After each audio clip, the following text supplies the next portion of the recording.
Hi, I'm Joanne Heiberger from Las Vegas, Nevada. I am finishing up my degree online in university studies with a minor in English. I have three grandchildren who I love to read to, so this will be a great class to give me new ideas for books to share with them. I have three children. My two older boys are married and are in the Midwest going to graduate schools, and my youngest daughter is a freshman away at college. So we are empty nesters for the first time, which has been fun and also sometimes a little lonely. So I wanted to share with you a few of my favorite books in no particular order. The first is Anne Likes Red by Dorothy Seymour and Nancy Meyerhoff. It was the first book I learned to read on, and I loved that book. I have great memories starting out reading. Charlie and the Chocolate Factory by Roald Dahl. I read that as a young person and just could not put it down. It was one of the first times I experienced that feeling of just wanting to read every second and just coming to the end of it. And it was so much better than even the movies, though I like those too. Another was Captains Courageous by Rudyard Kipling. We read this for school. However, I loved it, and I remember imagining myself kind of as the hero of the book was, learning to sail and to have adventures, and it was just a fun book. Another is the Nancy Drew stories.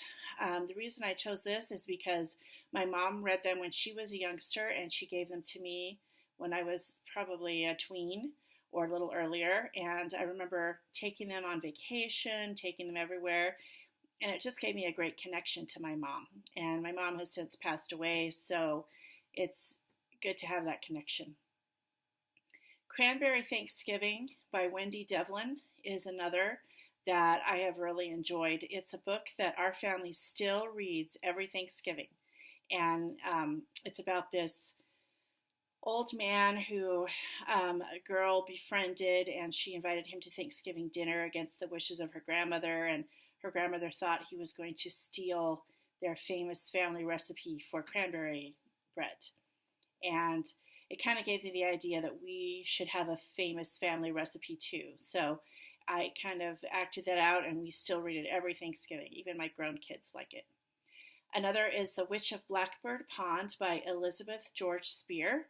Just loved that book. I don't know why, it just really appealed to me, and I loved reading it. I actually read it as an older teen, but I loved it. Chrysanthemum by Kevin Henkes is a book about learning to love who you are and the things that you are blessed with. And in this case, it was this little character's name. Her name was Chrysanthemum. My kids enjoyed reading this as well. Another that I read as a child, which you don't hear much of, is Mr. Shaw's Shipshape Shoe Shop by Eve Titus. It was something that actually gave me the idea that I could combine more than one love at the same time, that I didn't have to just choose one thing and concentrate only on that, but that I could sometimes find a way to combine things that I love together. It was a great book. Another was The Tale of the Three Trees, a traditional folktale by Angela Elwell Hunt.